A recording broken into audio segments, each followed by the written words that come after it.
নাহমাদুহু নুসাল্লি আলা রাসূলিহিল কারীম আম্মা বাদ আউযু বিল্লাহি মিনাশ শাইতানির রাজীম বিসমিল্লাহির রহমানির রহিম ওয়া মান আহসানু ক্বালাম মিম্মান দাআ ইলাল্লাহি আমিলা সলিহান ওয়া ক্বালা ইন্নানি মিনাল মুসলিমিন। সম্মানিত দর্শক মণ্ডলী, যে যেখানে আছেন আমার বক্তব্য শুনছেন, সবার প্রতি রইল আমার সালাম। আসসালামু আলাইকুম ওয়া রাহমাতুল্লাহি ওয়া বারাকাতুহু। আজকে আমি আপনাদের সামনে উপস্থিত হয়েছি ছোট্ট ছোট্ট কিছু আমল তুলে ধরার জন্য। আমি প্রথমে একটা আয়াত তেলাওয়াত করেছি, ওমান আহসানু ক্বালাম মিম্মান দাআ ইলাল্লাহি ওয়া আমিলা সলিহান ওয়া ক্বালা ইন্নানি মিনাল মুসলিমিন। তোমাদের মধ্যে তার থেকে উত্তম কে হতে পারে যে মানুষকে কল্যাণের দিকে ডাকে, সৎ কাজ করে এবং বলে মুসলমানদের মধ্যে সে একজন, এবং বলে যে মুসলমানদের মধ্যে সে একজন। তাই আমি কোরআন এবং হাদিসের আলোকে কিছু আলোচনা আপনাদের সাথে মাঝে মাঝে আমি পেশ করি। তো আজকে আমি কিছু ছোট ছোট আমল আপনাদের সামনে তুলে ধরব। আশা করি আমার বক্তব্য শেষ পর্যন্ত শুনবেন। নামাজ মানুষকে পড়তেই হবে, নামাজের বিকল্প নেই। নামাজের পাশাপাশি যে আমলগুলো, ছোট ছোট আমলগুলো, হাদিসে আছে, মান কারা আয়াতুল কুরসি দুহুরা কুল্লি সালাতিন মাকতুবাতিন লাম ইয়ামনাহু দুখুলিল জান্নাতি ইল্লাল মাউত। মানুষের নামাজ শেষে যে ফরজ নামাজের পর যে আয়াতুল কুরসি সূরা পড়বে, তার শুধু জান্নাত, মৃত্যু বাকি, জান্নাত যাওয়া বাকি নেই। অর্থাৎ মৃত্যু এবং জান্নাতের মাঝখানে, দুনিয়া এবং জান্নাতের মাঝখানে শুধু একটি দেওয়াল হচ্ছে, সে মৃত্যু। যদি কেউ আয়াতুল কুরসি আল্লাহু লা ইলাহা ইল্লা হুয়াল হাইয়ুল কাইয়ুম লা তাখুযুহু সিনাতুন ওয়ালা নাউম লাহু মা ফিস সামাওয়াতি মা ফিল আরদি মান জাল্লাযী ইয়াশফাউ ইনদাহু ইল্লা বিইজনিহি ইয়ালামু মা বাইনা আইদিহিম ওয়া মা খালফাহুম ওয়া লা ইউহিতুনা বিশাইইন মিন ইলমিহি ইল্লা বিমা শাআ ওয়াসি'a কুরসিয়ুহুস সামাওয়াতি ওয়াল আরদ ওয়া লা ইয়াউদুহু হিফযুহুমা ওয়া হুয়াল আলিয়্যুল আযীম। এটা আয়াতুল কুরসি। এটা যদি পড়া হয় তাহলে মৃত্যু বাকি, জান্নাত যাওয়া বাকি নেই। অর্থাৎ মৃত্যুর পরেই সে জান্নাতে। ছোট্ট ছোট আমল আপনি 200 বার যদি সূরা ইখলাস, কুল হুয়াল্লাহু আহাদ আল্লাহুস সামাদ লাম ইয়ালিদ ওয়া লাম ইউলাদ ওয়া লাম ইয়াকুল লাহু কুফুয়ান আহাদ, এটা যদি প্রত্যেক দিন 200 বার পড়া হয়, তাহলে আপনার উপর থেকে 300টা গজব আল্লাহ তুলে নেবেন এবং 300টা রহমতের দরজা খুলে দেবেন। সুবহানাল্লাহ। 300টা গজব তুলে নেবেন এবং 300টা রহমতের দরজা খুলে দেবেন। 2 নম্বর হচ্ছে 66 বার কোরআন খতম করার সওয়াব আপনার আমল নামে লেখা। কি বিশাল আমল! আপনার রিজিকে বরকত আসবে। আপনার রিজিক কখনো কমতি হবে না, রিজিক কখনো কমবে না, রিজিকে বরকত আসবে। তাহলে আমার প্রতিদিন অন্তত 200 বার পড়ি, যদি বেশি পড়তে পারেন ওকে। ইস্তেগফার, আস্তাগফিরুল্লাহ রাব্বি মিন কুল্লি জামমি ওয়া তুবু ইলাইহি, আস্তাগফিরুল্লাহ রাব্বি মিন কুল্লি জামমি ওয়া তুবু ইলাইহি। এটা যদি 200 বার পড়া হয়, প্রতিদিন যদি 200 বার পড়া হয়, তাহলে আপনি যত বড় গুনাহ করে থাকেন আল্লাহ মাফ করে দেবেন। যত বড় গুনাহ করে থাকেন আল্লাহ আপনার মাফ করে দেবেন। তাই এটা আমল করি, 200 বার আমল করি। সারাদিনে চলতে ফিরতে যেখানেই হোক আমরা 200 বার এটা আমল করি।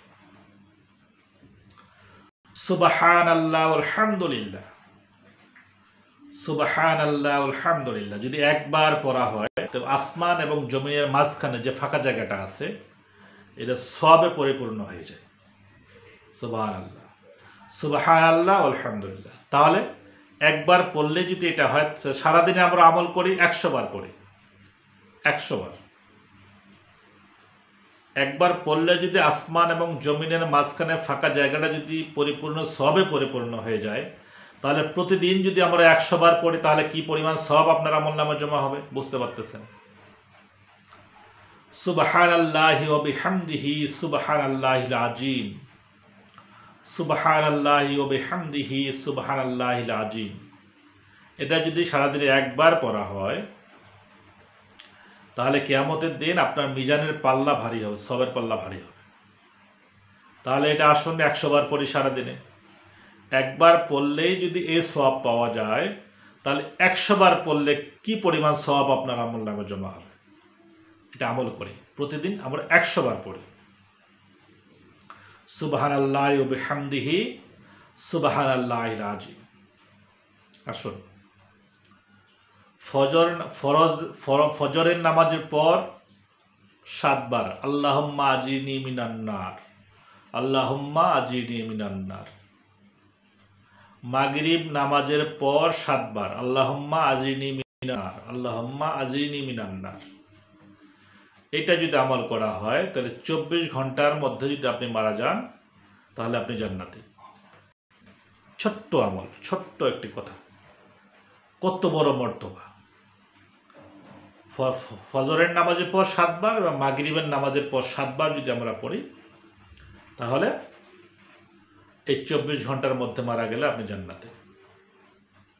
ইস্তেগফার, আস্তাগফিরুল্লাহাল্লাযী লা ইলাহা ইল্লা হুয়াল হাইয়ুল কাইয়্যুম ওয়া তুবু ইলাইহি লা হাওলা ওয়ালা কুওয়াতা ইল্লা বিল্লাহ। আস্তাগফিরুল্লাহাল্লাযী লা ইলাহা ইল্লা হুয়াল হাইয়ুল কাইয়্যুম ওয়া তুবু ইলাইহি লা হাওলা ওয়ালা কুওয়াতা ইল্লা বিল্লাহ। আস্তাগফিরুল্লাহাল্লাযী লা ইলাহা ইল্লা হুয়াল হাইয়ুল কাইয়্যুম ওয়া তুবু ইলাইহি লা হাওলা ওয়ালা কুওয়াতা ইল্লা বিল্লাহ।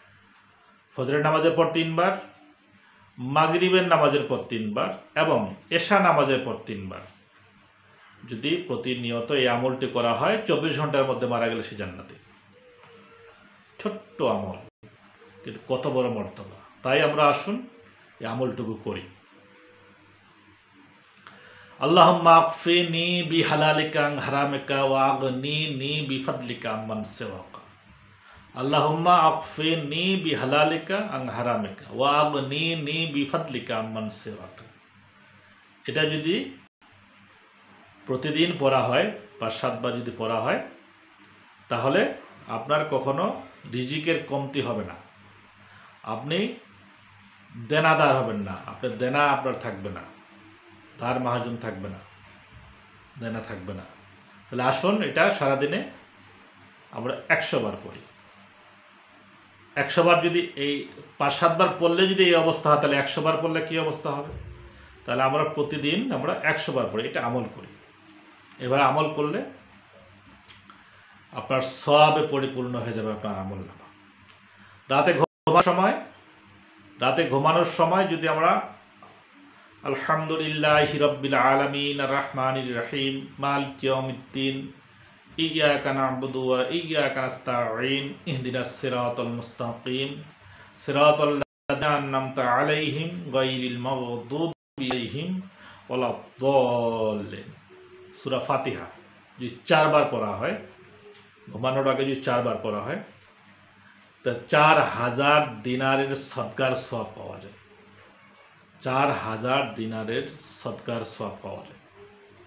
আসুন আমরা আমল করি, প্রতিদিন ঘুমানোর সময় আমরা এটা পড়ি। আবার 4 বার যদি দরুদ শরীফ পড়া হয়, দরুদে ইব্রাহিম আল্লাহুম্মা সাল্লি আলা মুহাম্মাদ ওয়া আলা আলি মুহাম্মাদিন কামা সাল্লাইতা আলা ইব্রাহিম ওয়া আলা আলি ইব্রাহিম ইন্নাকা হামিদুম মাজিদ। আল্লাহুম্মা বারিক আলা মুহাম্মাদ ওয়া আলা আলি মুহাম্মাদিন কামা বারাকতা আলা ইব্রাহিম ওয়া আলা আলি ইব্রাহিম ইন্নাকা হামিদুম মাজিদ। এরা যদি 4 বার পড়া হয় তাহলে ঝগড়া মেটায় দেওয়ার সওয়াব পাওয়া যায়। ছোট্ট ছোট্ট আমল যদি আমরা করি তাহলে আমার আমলনামা সওয়াবে পরিপূর্ণ হয়ে যাবে।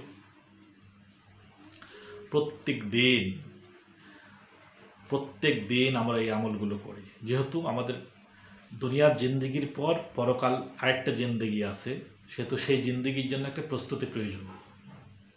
এই প্রস্তুতির জন্য নামাজের পাশাপাশি এই ছোট ছোট আমলগুলো আমরা করি প্রত্যেক দিন। আপনার যত বয়স বাড়তেছে তত আপনার আমলনামার মধ্যে নতুন নতুন আমল আপনি সেট করুন। যত বয়স বাড়তেছে নতুন নতুন আমল আপনার আমলনামায় যোগ করুন, তাহলে আপনার আমলনামা সবে পরিপূর্ণ হবে। সম্মানিত দর্শক মণ্ডলী, যে যেখানেই আছেন আমার বক্তব্য শুনছেন, আমার কথাগুলো কেমন লাগছে জানি না, তবে আমি চেষ্টা করছি কিছু কিছু আমল আপনাদের সামনে, কিছু কিছু ভালো ভালো কথা আপনাদের সাথে পেশ করার জন্য। পরকাল এমন একটি জায়গা, একটি সেকেন্ড দোজক, একটি সেকেন্ড দোজকের আযাব সহ্য করার মতো আমাদের শরীরে নাই। একটি সেকেন্ড, সেখানে অনন্তকাল যদি দোজকে জ্বলতে হয়, অনন্তকাল যদি দোজকে জ্বলতে হয়, তাহলে কি উপায় হবে? তাই আসুন বন্ধুরা, আসুন দর্শক মণ্ডলী, আমরা পরকালের জন্য প্রস্তুতি নিই এবং নামাজ পড়ি, 5 ওয়াক্তের নামাজ পড়ি, আল্লাহর কাছে তাওবা করি এবং ছোট্ট ছোট্ট আমলও প্রতিদিন আমরা করি। দর্শক মণ্ডলী, সবাই ভালো থাকবেন, আমার জন্য দোয়া করবেন। আসসালামু আলাইকুম ওয়া রাহমাতুল্লাহি ওয়া বারাকাতুহু।